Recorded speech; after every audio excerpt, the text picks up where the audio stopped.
జాతీయవాద జర్నలిజానికి అసలైన వేదిక నేషనలిస్ట్ హబ్ ని సబ్స్క్రైబ్ చేసుకోండి. నోటిఫికేషన్స్ కోసం బెల్ ఐకాన్ పై క్లిక్ చేయండి. సార్, ఇక ఎస్ జయశంకర్ ఫిలిప్పైన్స్ గురించి చేసినటువంటి స్టేట్మెంట్, ఫిలిప్పైన్స్ సావర్నిటీ గురించి ఆయన చాలా స్పష్టంగా ఆయన వ్యాఖ్యని ముందుంచడం జరిగింది. ఫిలిప్పైన్స్ విషయంలో చైనా దుశ్చర్యల గురించి మనకు తెలిసిందే. చైనా కబళించే ఒక ప్రయత్నం చేస్తోంది. అండ్ జయశంకర్ గారు ఫిలిప్పైన్స్కి మద్దతుగా వ్యాఖ్యానించడము, దానికి చైనా కూడా రియాక్ట్ అయింది.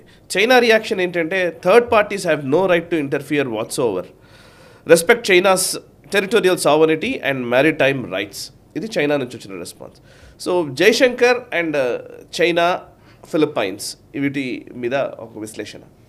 లుక్ హూ ఇస్ టాకింగ్ అని ఇంగ్లీష్లో మనకు సెంటెన్స్ ఉంది. మనకు పాకిస్తాన్ మధ్యలో గొడవ అయితే కానీ చైనా ఎప్పుడు ఇంటర్ఫియర్ అవ్వదా? అదే కదా, మరి వాడు థర్డ్ పార్టీ కాదా? కరెక్ట్. వాడికి ఏం పని ఉంది దాంట్లో? అలాగే మాల్డీవ్స్ భారతదేశం మధ్యలో ఘర్షణ ఉంటే చైనా ఎందుకు అక్కడ కూర్చొని స్టేట్మెంట్స్ ఇస్తుంది? మాల్డీవ్స్ సార్వభౌమత్వం చాలా ఇంపార్టెంట్, దాన్ని అందరూ గౌరవించాలి అంటూ లెక్చర్ ఎందుకు ఇస్తుంది? థర్డ్ పార్టీ ఇంటర్ఫియరెన్స్ కాదా? నేపాల్లో వీళ్ళు ఎందుకు వెళ్ళి మన ఇంట్రెస్ట్ని వ్యతిరేకంగా వాళ్ళు మాట్లాడుతున్నారు?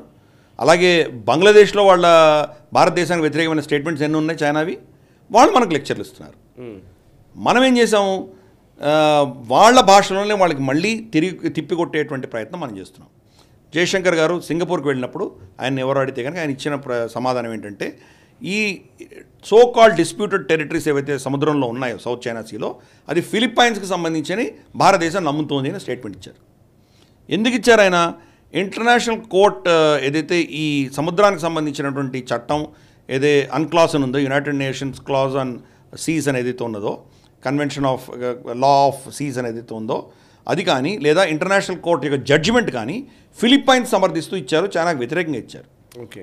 సో మనం ఆబ్వియస్లీ యునైటెడ్ నేషన్ ఇచ్చే జడ్జిమెంట్ని మనం యాక్సెప్ట్ చేస్తాం కాబట్టి ఇది ఫిలిప్పైన్స్ టెరిటరీని మనం ఒప్పుకుంటాం. మనం దాన్ని బాహటంగా చెప్పాం. గతంలో మనం చెప్పలేదు, కామ్గా ఉండేవాళ్ళం, ఇప్పుడు చెప్పాం మనం. అంటే చైనాకి మనం ఏం వార్నింగ్ ఇస్తున్నాం అంటే, నువ్వు మాల్డీవ్స్కి వచ్చి మా పక్కలో వచ్చి మా సరిహద్దులకు వచ్చి నీ ఇష్టం వచ్చిన చర్యలు నువ్వు చేస్తే మేము ఊరుకుంటామా?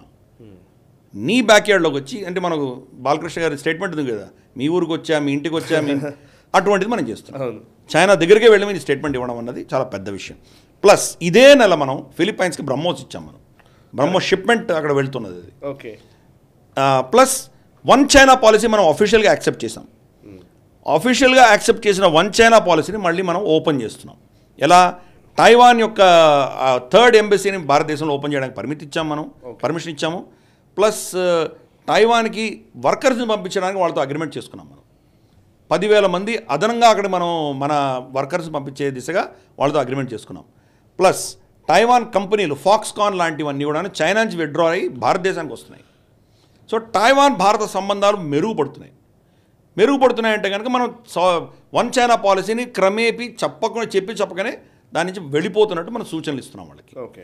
సో ఇవన్నీ కూడాను వాళ్ళ బ్యాక్యార్డ్లో వెళ్ళి, వాళ్ళ సరిహద్దుల్లో వెళ్ళి వాళ్ళకు వ్యతిరేకంగా మనం చర్యలు చేయగలిగినటువంటి పరిస్థితులు ఈరోజు చూస్తున్నాం. ఓకే.